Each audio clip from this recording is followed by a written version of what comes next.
지난 수요일부터 사순절이 시작되어졌습니다. 우리를 위하여 십자가 지신 그 주님의 사랑을 기억하고 그 십자가에서 피 흘리신 그 보혈, 그 사랑의 피를 깊이 우리가 가슴에 새기며 우리 또한 우리에게 맡겨주신 십자가 짊어지기를 원하고 그렇게 절제와 경건의 훈련, 금욕적인 삶을 통하여 우리 삶 속에서 십자가의 신비가 새겨지기를 또 나타나기를 바라는 그러한 절기입니다. 그렇게 볼 때 이 사순절은 삼감의 시간이 되겠습니다. 질주하던 삶의 그 흐름을 멈추고 잠시 내 삶의 뿌리를 다시 성찰하며 다시 돌아보라고 하는 그러한 초대에 우리가 응하는 것입니다. 그렇게 이 사순절 순례의 여정 가운데 우리는 금욕과 절제 시간을 이렇게 유용하게 살아낼 수 있어야겠습니다. 이 전통적으로 교회는 이 사순절 기간을 통하여 기도와 금식과 자선에 힘을 쏟았던 것을 보게 됩니다. 기도는 내가 원하는 바를 하나님 앞에 요청하고 구하는 것으로 끝나는 것이 아니고 세상의 인력에 끌려가던 내 삶을 멈추고 우리의 마음을, 우리의 시선을 본래의 자리에 두는 그러한 것을 위한 기도의 시간이 되겠습니다. 이 금식은 내가 늘 풍요롭게 먹던 그 음식을 잠시 절제하면서 나를 비워내고 거룩한 것으로 채워내는 영적인 것으로 채워내는 그러한 시간이 되겠습니다. 그렇게 본다면 침묵 또한 말의 금식이 되겠습니다. 말하기보다는 거룩한 것을 듣는 것으로 채우는 것이죠. 자선은 나를 초월하여 누군가에게, 이웃에게 베품, 나눔을 통하여서 그리스도의 사랑을 전하는 그런 기회로 삼는 것입니다. 온통 나를 집중하며 살던 그 삶의 모습에서 거울 앞에서 나만 바라보던 것에서 이제는 창 밖을 바라보는 그러한 삶으로의 변화, 그러한 나를 초월하는 시간, 그것이 바로 자선의 시간, 사순절의 시간이 되겠습니다. 저는 이번 이 사순절을 무엇보다 우리가 십자가의 신비를 경험하는 그러한 절기로 삼았으면 참 좋겠습니다. 여러분, 십자가는 하나님의 지혜입니다. 고린도전서 1장 18절 말씀 보면 이렇게 말씀을 주고 있습니다. 십자가의 도가 멸망하는 자들에게는 미련한 것이요 구원을 받는 우리에게는 하나님의 능력이라. 큰 지혜는 어리석어 보인다라고 하는 말이 있습니다. 너무 크기 때문에 그것을 다 깨닫지도 못하고 알지 못한다는 것이죠. 그러나 살다 보면 그것이 큰 지혜요, 그것이 사는 길임을 깨닫게 된다는 것입니다. 그렇게 너무 큰 지혜는 도리어 어리석게 보이게 됩니다. 바로 십자가의 도가, 주님의 십자가의 지혜가 바로 그렇게 보인다는 것입니다. 세상에는 참 똑똑한 사람들이 많습니다. 전문가들도 많습니다. 그래서 세상에는 선생을 자처하는 이들도 많은 것을 보게 됩니다. 하지만 그런데도 불구하고 세상은 이 모양입니다. 사람들의 살림살이는 힘들고 사람들은 죽지 못해 산다며 그렇게 호소를 하는 것을 보게 됩니다. 여전히 삶은 팍팍하고 삶은 위기 속에 늘 있는 것을 보게 됩니다. 하나님께서는 이러한 세상 속에서 십자가의 지혜를 통하여, 그 십자가의 신비를 통하여 우리를 구원하기를 원하셨습니다. 그리고 그 십자가의 능력을 통하여 우리를 구원하셨습니다. 그렇게 기독교 신앙의 핵심은 바로 십자가가 되어집니다. 십자가 없는 복음, 십자가 없는 은혜, 십자가 없는 신앙, 십자가 없는 교회는 존재할 수가 없는 것입니다. 로마의 신 키케로는 그런 말을 했습니다. 십자가 형틀에서 죽는 사람은 1000번을 죽는 것이다. 거듭 죽음을 경험하는 것이 바로 십자가라고 하는 것이죠. 왜 주님께서 십자가에서 죽으셨습니까? 물과 피를 다 쏟으시고 살가죽은 다 찢어져서 너덜너덜해지면서까지 그렇게 죽어가야 하셨습니까? 그 이유는 우리를 살리기 위함이었습니다. 십자가의 죽음이 아니고서는 우리의 죄를 대속할 길이 없기에 주님께서는 그렇게 하셨던 것입니다. 우리의 모든 죄를 해결하시고 우리의 모든 절망, 슬픔, 눈물을 씻어낼 수 있는, 그게 바로 십자가에 흘리신 보혈, 피로수만 가능하기 때문이었습니다. 그렇게 여러분, 십자가는 누군가를 위해 흘리는 피, 희생이 되어집니다. 요한복음 12장 24절 말씀 보니까 이렇게 말씀을 주십니다. 내가 진실로 너희에게 이르노니 하늘의 밀이 땅에 떨어져 죽지 아니하면 하늘 그대로 있고 죽으면 많은 열매를 맺느니라. 이것이 하나님의 방식이요, 이게 바로 생명을 살리는 원리다라고 지금 말씀하시는 겁니다. 사실 우리도 누군가의 희생과 헌신의 터 위에서 살아가고 있는 것입니다. 6.25 전쟁이 끝난 이후에 한국은 전 세계에서 끝에서 두 번째였습니다. 모든 상황이요. 근데 지금은 10대 대국이라고 말들을 합니다. 우리는 난 보잘것도 없는데, 난 형편없는데, 우리는 아무것도 가진 것이 없는데, 이렇게 말하면요, 이제는 세계 사람들한테 돌맞아요. 당신은 선진국이다, 선진국의 사람이다, 이렇게 우리를 평가하고 부러워합니다. 엄청나게 부러워합니다. 이렇게 이러한 자리에 올라설 수 있었던 것은 우리의 아버지, 어머니 세대의 희생과 헌신 때문이었던 것이죠. 피 흘림 때문이었습니다. 희생 때문이었습니다. 그리고 한국교회가 이만한 자리에 서 있는 이유도 우리의 믿음의 선배들, 그들이 십자가 짊어지고 피 흘리며 희생했기 때문에 그렇게 세워진 것입니다. 터툴리안이 이 순교자의 피가 교회에 초석이 된다는 그 말씀처럼 전 세계에 복음이 전파된 이유도 바로 피 흘림 때문이었던 것을 우리가 보게 됩니다. 십자가 신앙은 무엇일까요?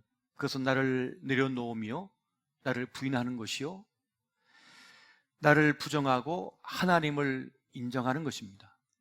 나의 지혜를 내려놓고 하나님의 십자가 지혜를 내가 취하는 겁니다. 받아들이는 것입니다.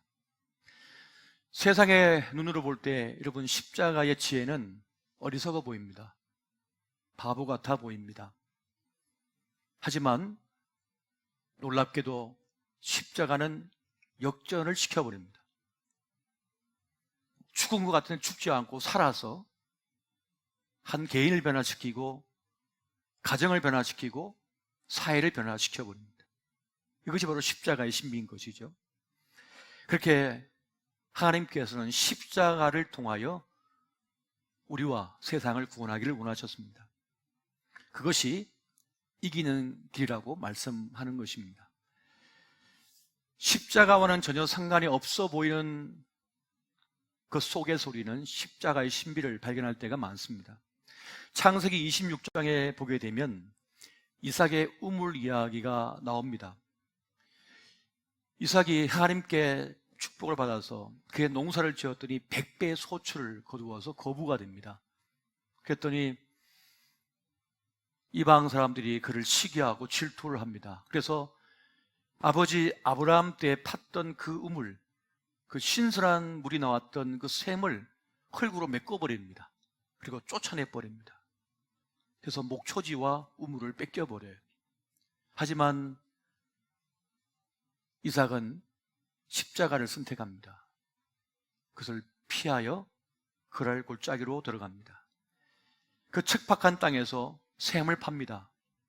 그랬더니 샘물이 터져버려요. 얼마나 크게 터졌는지 성경은 샘의 근원을 얻었다라고까지 말을 하고 있습니다. 그랬더니 또 그랄 목동들이 와서 흙으로 돌로 그 샘도 메꿔버립니다. 또 쫓겨나게 됩니다. 그래서 또 이동을 합니다. 다른 곳에 가서 또 우물을 파는데 거기서도 샘물이 터져버려요. 그랬더니 그들이 또 와서 메꿔버리려고 합니다. 하지만 이삭은 싸우지 않습니다. 또 우물을 팝니다. 그때 샘물이 터지고 그때는 그 지역의 왕인 아비멜렉이 찾아와서 이렇게 말을 합니다. 여호와께서 너와 함께 계심을 우리가 분명히 보았으므로 우리의 사이 곧 우리와 너 사이에 맹세하여 너와 계약을 맺으리라 말하였노라. 너는 우리를 해하지 말라. 이런 우리가 너를 범하지 아니하고 선한 일만 내게 행하여 내가 평안히 가게 하였음이니라. 이제 너는 여호와께 복을 받은 자니라. 십자가를 선택한 이삭을 통해서 그들은 하나님을 경험하게 되었습니다. 자신들이 어찌할 수 없는 사람인 것을 깨닫게 된 것이었습니다. 이것이 십자가의 신비입니다. 십자가를 선택한 하나님의 지혜입니다. 열왕기하 6장에 보게 되면 이스라엘을 침략한 아람 군대에 대한 이야기가 나옵니다. 이 아람 군대가 이스라엘을 늘 침공해서 전쟁을 치르는데 처음엔 이기는데 늘 끝에서는 지는 거예요. 그래서 그 이유가 무엇인가? 우리 군사가 더 용맹스럽고 숫자도 더 많고 더 강한 무기를 가졌는데, 그랬더니 한 참모가 얘기합니다. 이스라엘은 엘리사라고 하는 선지자가 있어서 그가 모든 것을 알고 대비를 하기 때문에 우리가 이길 수가 없습니다. 그래서 이 엘리사를 없애기 위하여 군대를 동원합니다. 그래서 엘리사를 포위하죠. 그런데 엘리사의 기도로 인하여 그들의 눈이 멀어지게 됩니다. 그때 엘리사가 가서 그들을 당신들이 원하는 것이 무엇이냐, 길을 찾느냐, 나를 따라오라 해서 이끌어서 사마리아 중심부에다가 끌어옵니다. 그러니까 이 아람 군대가 이스라엘 사마리아 그 성 안에 들어가게 되었고 완전히 포위가 됩니다. 몰살 위기에 처하게 된 것입니다. 이 지경을 보고 이스라엘 왕은 엘리사에게 그들을 진멸하자고 말하지만 엘리사는 그렇게 할 수 없다고 말을 합니다. 열왕기하 6장에 보면 이렇게 말씀해요. 이스라엘 왕이 그들을 보고 엘리사에게 이르되 내 아버지여 내가 치리이까 하니 대답하되 치지 마소서. 칼과 활로 사로잡은 자인들 어찌 치리이까. 떡과 물을 그들 앞에 두어 먹고 마시게 하고 그들의 주인에게로 돌려 보내소서 하는지라. 왕이 위하여 음식을 많이 베풀고 그들이 먹고 마심에 놓아 보내니 그들이 그들의 주인에게로 돌아가니라. 이로부터 아람 군사의 부대가 다시는 이스라엘 땅에 들어오지 못하니라. 여기서도 십자가의 신비가 등장하고 있는 것을 보게 됩니다. 우리가 겸손하게 하나님을 의지하고 바라볼 때 하나님의 놀라우신 역사가 우리의 삶의 자리에 나타나게 된다는 것입니다. 저는 이번 사순절이 이렇게 십자가의 신비를 경험하고 그렇게 간증할 수 있는 그런 간증거리로 만들었으면 참 좋겠다는 생각을 가지고 있습니다. 여러분, 십자가 신앙이라는 것은 무엇일까요? 하나님께는 지혜롭고 세상에는 어리석어지는 것입니다. 내가 안다고 생각하지 않고 하나님께서 아신다라고 하는 것을 믿는 것입니다.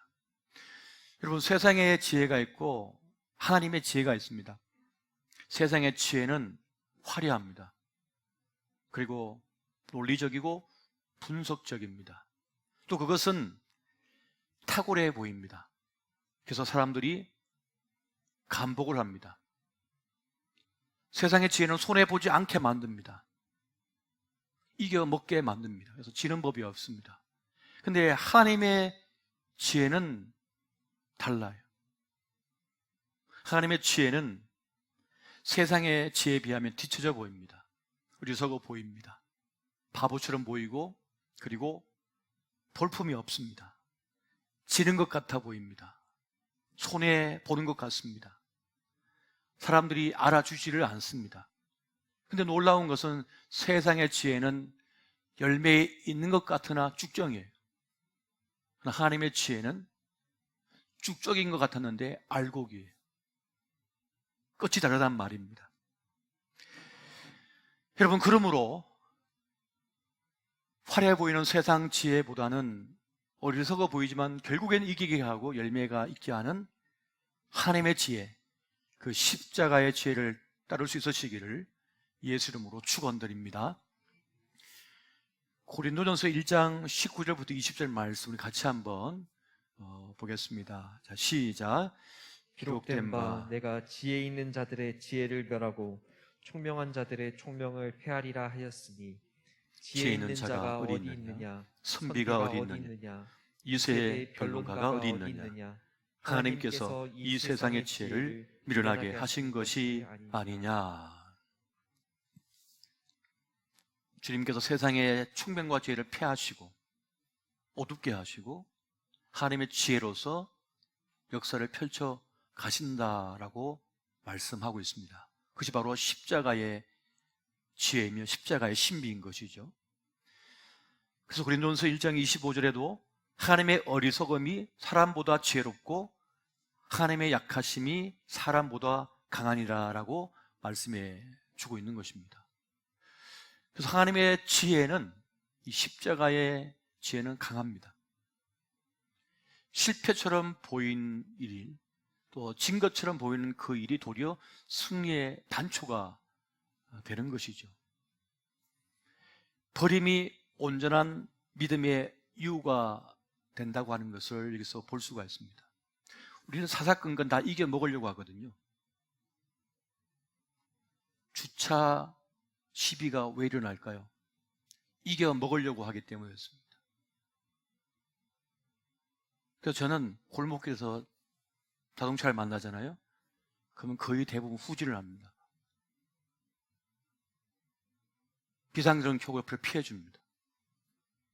그런다고 고맙다고 한 사람 10 중에 9은 그냥 가더라고요.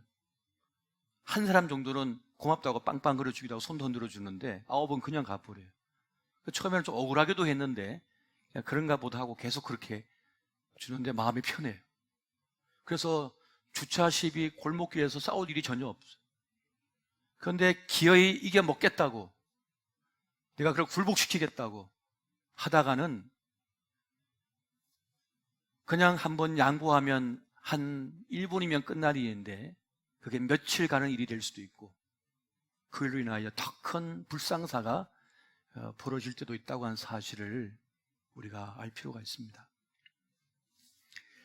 여러분, 하나님의 지혜를 따를 때 우리는 이 평범한 생애의 시간 동안 비상한 삶, 그리고 비범한 삶을 살 수 있게 되어집니다. 고린도후서 6장 9절 10절 보니까 이렇게 말씀합니다. 무명한 자 같으나 유명한 자요, 죽은 자 같으나 보라 우리가 살아있고, 징계를 받는 자 같으나 죽임을 당하지 아니하고, 근심하는 자 같으나 항상 기뻐하고, 가난한 자 같으나 많은 사람을 부요하게 하고, 아무것도 없는 자 같으나 모든 것을 가진 자로다. 그들이 누굽니까? 십자가를 믿는 예수 그리스도의 사람들입니다. 그리 그리스도인들인 것이죠. 근데 사단은요, 마귀는 십자가를 몰라요. 십자가의 원리를 모릅니다. 십자가의 능력, 십자가의 사랑도 모르는 것이죠. 그래서 욥의 믿음을 보고도 뭐라고 했냐면 까닭 없이 섬기니까 부자가 되게 하고 자식들을 많이 낳고 살게 하고 평탄한 삶을 주니까 하나님을 믿는 것이지, 그걸 빼앗아 버리면 하나님 절대 믿지 않을 겁니다. 그러니까 사단은 하나님께 도전했는데 그 도전한 이유가 하나님의 십자가의 은혜, 십자가의 사랑을 믿을 수 없다는 거죠. 부정하는 거죠. 그러나 골고다 언덕길을 올라가 주님께서는 십자가를 짊으셨고 그곳에서 피 흘려 죽으시고 부활하심으로 우리 인류 구원의 역사를 이루셨습니다. 그래서 영에 속한 사람들은 이 십자가의 능력, 십자가의 신비를 알기 때문에 십자가를 짊어지고 따라갑니다. 주님 가진 그 길을, 그 좁은 길을 따라가는 거예요. 하지만 아직 육에 속한 사람은 그걸 몰라요. 깨닫지 못합니다. 고린도전서 2장 14절 말씀 보니까 이렇게 말씀하죠. 우리 같이 한번 보겠습니다. 자, 시작. 육에 속한 사람은 하나님의 성령의 일들을 받지 아니하나. 이런 그것들이 그에게는 어리석게 보임이요, 또 그런 그것들을 알 수도 없나니 그런 일은 영적으로 분별되기 때문이라. 아멘. 아직 영에 속하지 아니하고 육에 속한 이들은 이걸 깨닫지를 못하죠. 그래서 무조건 모든 일을 합리적으로만 되어야 된다고 생각하고 모든 것이 상식에 맞아야 된다고 보지만, 그래서 절대 손해보지 않으려고 하지만 세상은요 그렇게만 되는 것이 아닙니다. 우리 가정을 보더라도 여러분, 지난 세월 어머니가 져 주셨기 때문에 아버지의 때로는 너무 강한 강직함, 옹고집, 가부장적인 어떤 그런 태도, 그런 속에서도 져주면서 이 땅에 어머니가 한이 왜 많아요? 다 져줘가지고. 그래서 자식들 키워낸 거 아닙니까? 가정 지켜낸 거 아닙니까? 물론 최근에 항원이혼도 많이 일어나고 있습니다만 더 이상 못 참겠다인 거죠. 그런데 자식들이 그렇게 잘 성장한 이유가 어디 있습니까? 져줬기 때문이잖아요. 참아줬기 때문이고 손해봐줬기 때문인 거잖아요.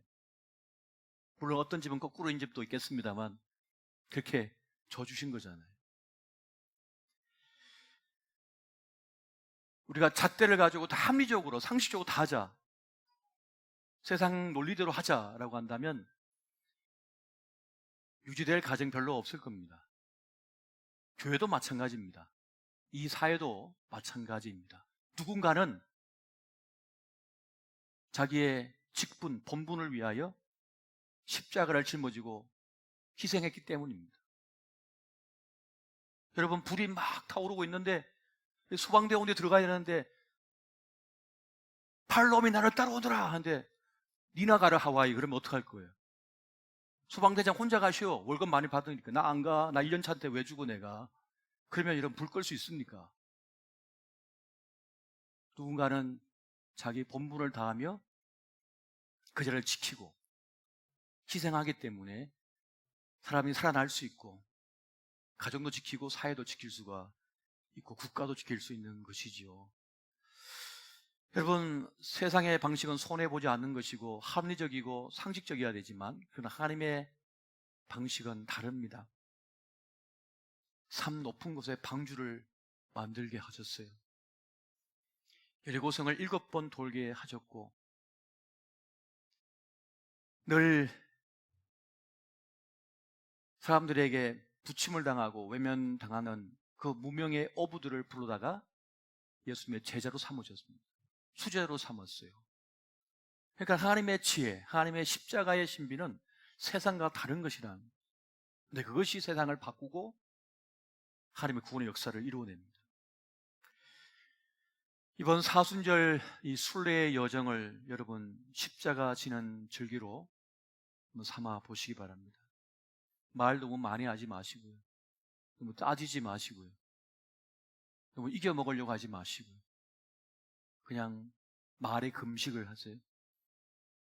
그 누군가를 축복해주고 내 것을 깨트려 누군가에 놔두어주는 이 자선의 그러한 기회로 한번 삼아 보시기 바랍니다. 결국 여러분, 요즘 세상에서 교회가 뭐냐 하고 교회에 대한 비난의 말도 많습니다만 그걸 일일이 다 변명할 수 없거든요. 걔도 안 먹혀요. 결국 뭐죠? 교회가 십자가 지면 돼요. 십자가로 증명하면 돼요. 그것으로서 이 모든 상황과 어려움을 이겨낼 수 있는 것이지, 교회가 나서가지고 세상과 맞상대해가지고 이겨 먹으려고 그러고 굴복시키려고 하고, 아니에요. 주님께서 십자가 달리셔서 저들이 하는 일을 알지 못하나이다 하며 그들을 위하여 도리어 기도해 주셨잖아요. 그들을 위해서도 십자가 짊어지셨잖아요. 그래서 죽으셨잖아요. 오늘 교회가, 우리가 가야 할 길, 바로 그 길이 십자가 짊어지고 나가는 길입니다. 그렇게 할 때 십자가의 신비한 역사가 우리 삶의 자리에 그리고 이 사회에 일어나게 될 것입니다. 이 은혜가 함께 하시기를 예수 이름으로 축원드립니다.